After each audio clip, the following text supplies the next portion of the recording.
We're live. Hi, everybody. How are you? I'm just trying to get my screen set. Do I look like myself? Oh, how's it going today, friends? I am so excited because I am working on a little something for my next cookbook. I'm adding a list of all of the tools I have to have in my kitchen to cook well. And funnily enough, is that a word? This is how I do it. Every time I write a book and I write a list of my favorite kitchen tools, I don't look at what I used to write or what I wrote in the previous book. Instead, I put the list together and then I see what's changed just out of curiosity, right? How do I get my name to go away here? Hi, friends. How's it going? And so that's what I'm doing. So I'm going to take you guys all through the things that I have to have in my kitchen. And then we're going to go back to the last book I wrote and we're going to see if my list is similar or not. I'm kind of curious. Okay, why don't we start with the little things? And forgive me for continuing to move my hand on the screen, but there we go. I finally got it. Okay. Let's start with the cook's tools that I always have to have. Hi, Judy. How are you today? Okay. I'm I've gotten so used to this. So let's see. This is my number one favorite cook's tool that people ask me about, and it's a fish spatula, which I think is poorly named. It works for fish, but it's a spatula I love to use for everything because you can get under things. It's very flexible. Can you see that? But it's sturdy. So think about flipping pancakes, flipping burgers, um, really delicate fish or delicate food you need to flip, crab cake, anything. This spatula, like if you can only have one, this is my one, right? So that always makes my list. A bench scraper. This is a really useful tool in baking when you're scraping up dough in little bits. But I use it all the time to scrape up things that I'm going to put into a pan, right? So if I chop a lot of onions and celery and things like that, I do that. But it also helps you clean up your cutting board really easily. So I like that as well. So this always makes the list, I think. A slotted spoon. So when you're braising and you're picking things up and you want the larger items to come up, but the sauce to stay down, love it.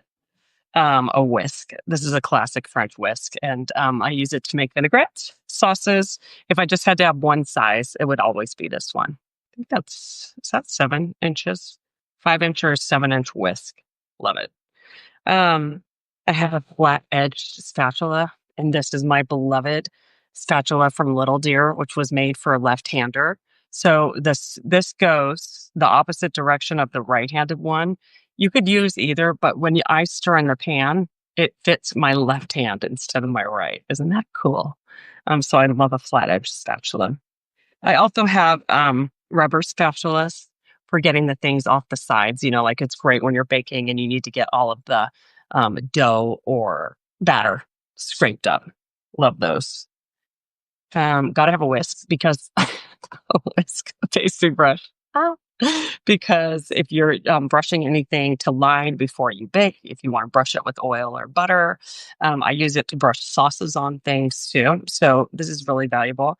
I don't love the silicone ones because I don't think the sauce and things like stick to it very well. I don't like those. So I use the regular like hairstyle ones, right? Made of some sort of hair. Instant read thermometer is always on my list. I'm going to check and see if I talk about it. But when you're checking the internal temperature of meats, fish, and all the things, it's vital. I love this. And it's so accurate. This is Thermapen. This is just the best brand ever. I mentioned brands in the book too, if I really believe in them, right? If it has to be that brand, I'll bring it up. OXO peeler. This is the only vegetable peeler I'll use. I'm obsessed with it. They're comfortable, fits in my hand really well. And the swivel here, it's just the easiest. Love this thing. More spoons. I pulled out different. You should have a solid spoon and a slotted spoon.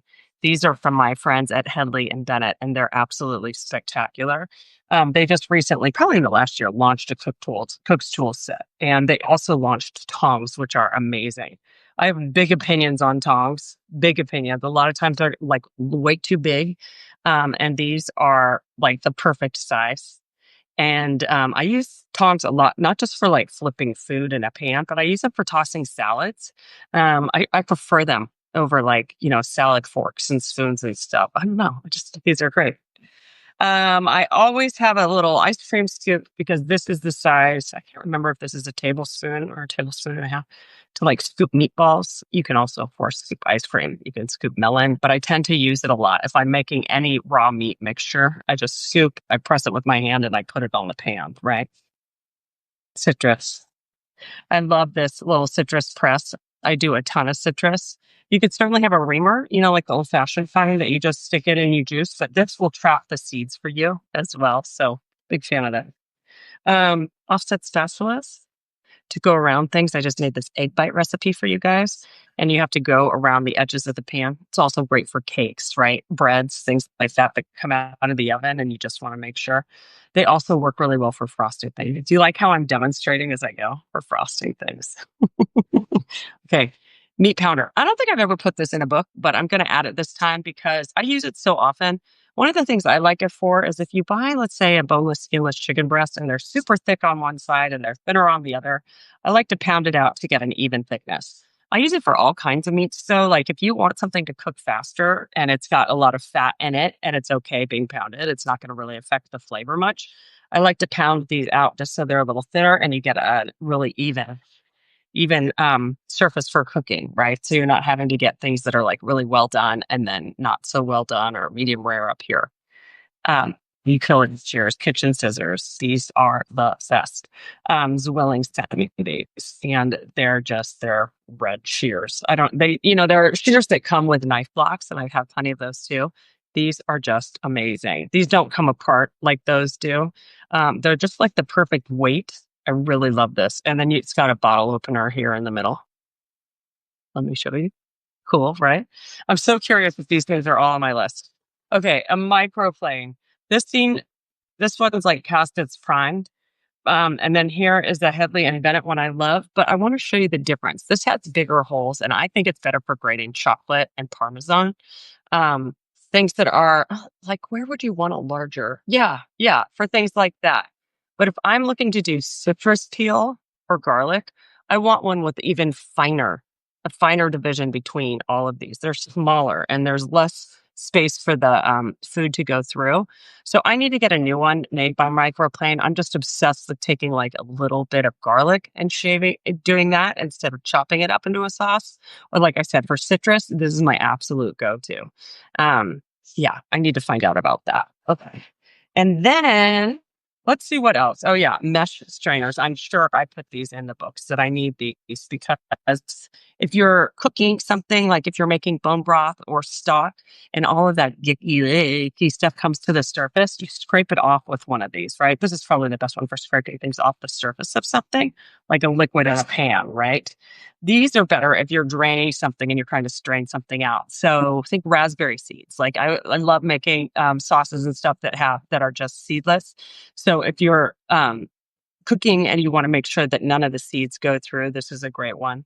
Also good for separating liquids from solids. So let's say I'm making chicken stock and there's a bunch of vegetables and chicken and things like that, and you just want to put the stock back in the pan. You pour it through this and they're separated and you're good to go, right? Okay. So those are a lot of clues so far. I'm sure I've missed a couple, but let's get into a few more things. I should probably just move all of these out of the way. Let's talk about, hi, Chris, how are you? And anybody else? Hi, Judy.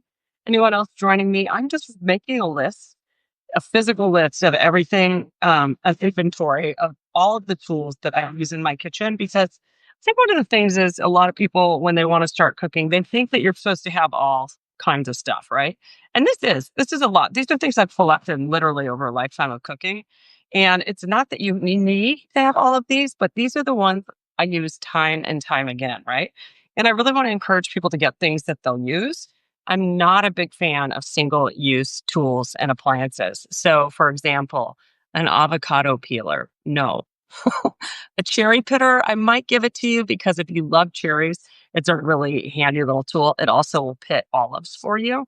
But I don't keep a lot of those single ingredient things on in my kitchen. So I like things that can be multi-purpose and that are going to last forever, right? Okay. Got the bed scraper pick us. So I'm going to put all of this away because now I have to go write the list and I'm going to go sure this all would be there. Oh, since my knife is just sitting out, we can move on to cutlery. So, hi, Nancy. How are you? Hi, Lauren. So, in terms of cutlery, I keep a lot of knives, but I only use a couple time and time again. This is a 7 or 8 inch. This is a 7 or 8 inch chef's knife. Let me get another one just to check that measurement. I'm going to pull the ones that I use the most. And then, um, yeah, these are the ones that I go to time and time again. Do not ask me why I don't use a paring knife very much. I really don't use like a smaller 3 to 4 inch paring knife. They're great for smaller things. I think I didn't misplace mine. When I moved, I packed it away and I just haven't unpacked it and I stopped bothering, right? So here are the ones I use the most. And if I had to whittle it down, oh, yeah, because these are double. Okay, yeah. So this is an 8 inch chef's knife. This is the Headley and Bennett. It's nice to see you too, Nancy. This is the Headley and Bennett 8 inch chef's knife in this French blue I love so much. And this is Zwillings, which is a heavier one. You can see a little bit different shape on the blade itself. But this is the knife. This size knife is the one. If I could only have one knife, I would have this, right? And then I would probably do something controversial. Instead of moving down to a paring knife, I would use this. I get this 5.5 inch utility knife. The serration allows you to do all kinds of things. So cut tomatoes, peaches, soft fruits, right? You could also cut smaller pieces of bread with it. I always have to act out what I'm doing. I use this a ton, a ton, a ton. I would also use it. I don't like to use serrated things when I'm chopping flat pieces like carrots or celery. But that's why a lot of people get a little smaller paring knife. And I end up just using the larger one for kind of everything. You always want to make sure your knife is bigger than whatever you're trying to cut, right? So, like, if you get a really tiny knife and you're trying to cut through like a really large piece of carrot, that's how you get hurt. The other one, this is a bread knife. Also, it does all kinds of things, but for like really thick loaves of bread, I love this knife. Use it a lot.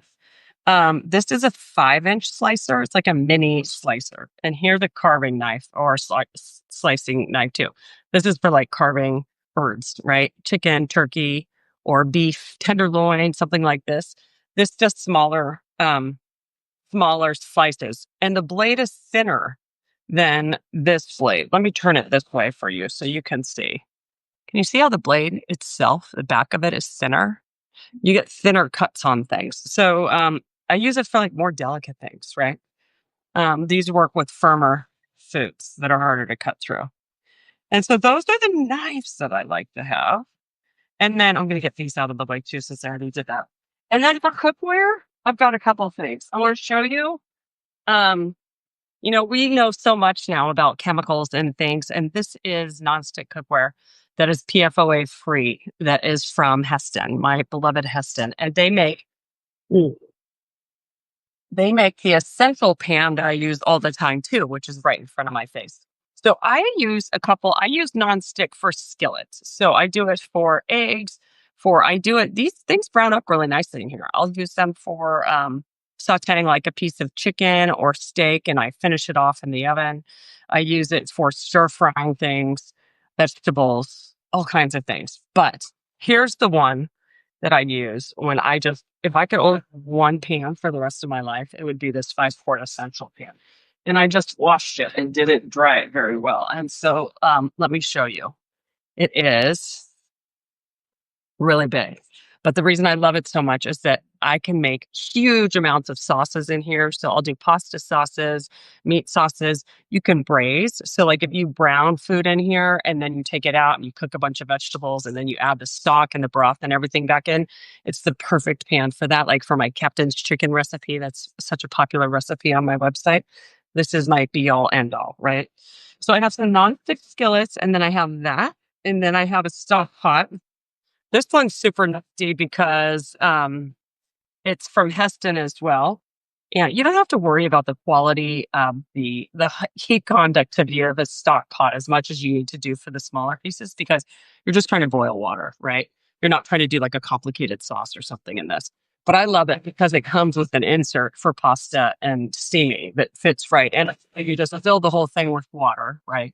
And then you cook your pasta. And when it's done, you just lift it up and the pasta is already strained. So I love a good invention, like a smart, right?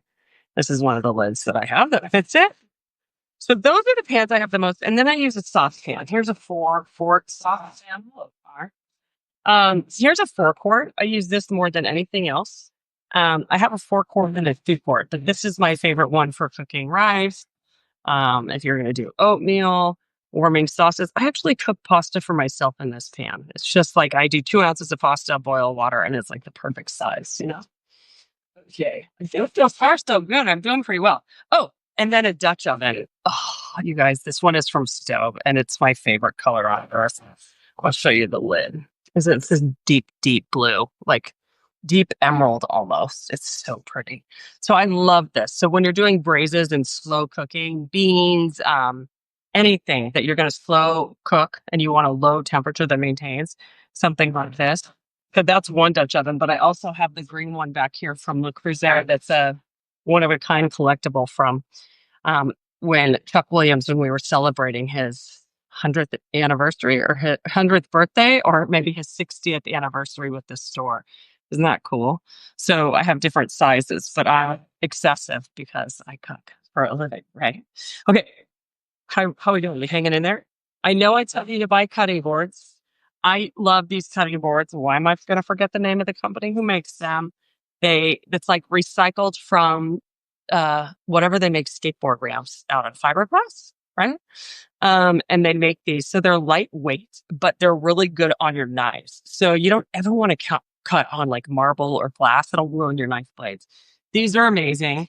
And since they're lighter, you can get one with a really big surface area and it's not so hard to move around, right? Like I love wood cutting boards too. And I have a bunch of wood cutting boards as well. And I have one with a well in it. So if I'm carving anything that I have, any meat that I've roasted or something that's really juicy, I always put it onto a cutting board that has a well around the edges. I have a wood one back there. But for practical veggies, garlic, all the things, herbs, I love to use these boards. And then 12-cup muffin pan for baking. I almost did a recipe with the mini muffin pan, and I was like, no, Amanda, don't go there because it's one more thing that people would have to buy, and that's annoying. This is one from Williams Sonoma. It's nonstick. It's delightful. But if you don't have a nonstick, you can certainly just spray the wells, right, or brush them with that little brush I showed you, or use paper inserts, right? So things just bake in those. Okay, this is my beloved half sheet pan. You guys, I trash these and they are so good to me. I cook everything on these. I roast vegetables on them. I roast meats on them. I use them to catch things like catch juices under things. Like if I'm making a fruit crisp, I always put one of these beneath. I use these for everything. They're perfect for like making focaccia. They're just my heavy duty go-to. You can roast a chicken on these. They're amazing. And I have a cooling rack actually. A cooling rack is usually for like cooling your baked goods, right? But if you want a rack for baking, this isn't a cooling rack. It fits easier.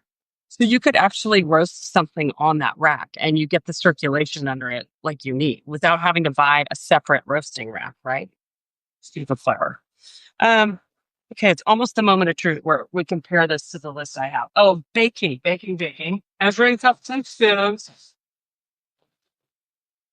Right? These are the cute little nesting ones that my friend Phil designed. And so they're measuring cups and they all go all the way down to like a half a teaspoon. Look at the light coming through. Sorry, it looks like heaven in here. Can't really get rid of it. Oh, that's literally just sunshine coming through. Oh, if I block it with my hand, how's that? It means it's time to wrap it up. Okay. So I got those. And then I use mixing bowl and we'll get into appliances, but here's what I use for appliances. I've added one to my repertoire. And if you guys watch me, it's because I've been working a lot with Nama, this company that makes incredible juicers, but they also make a plant-based milk maker. Say that 10 times fast. So you can make almond milk, oat milk, almond macadamia, walnut. It makes any kind of plant-based milk you want. And it is so spectacular. I use it more than anything else. I also use it to make soups, like puree vegetable soups. It's not a blender. It's not meant to be used like a blender. Do you like that I can control this sunlight? It's hilarious. And just like got my hand up. But I use it a lot. And it's because I work with them, but also I've found that I can improve my nutrition so much in my daily life by changing what I pour into a glass.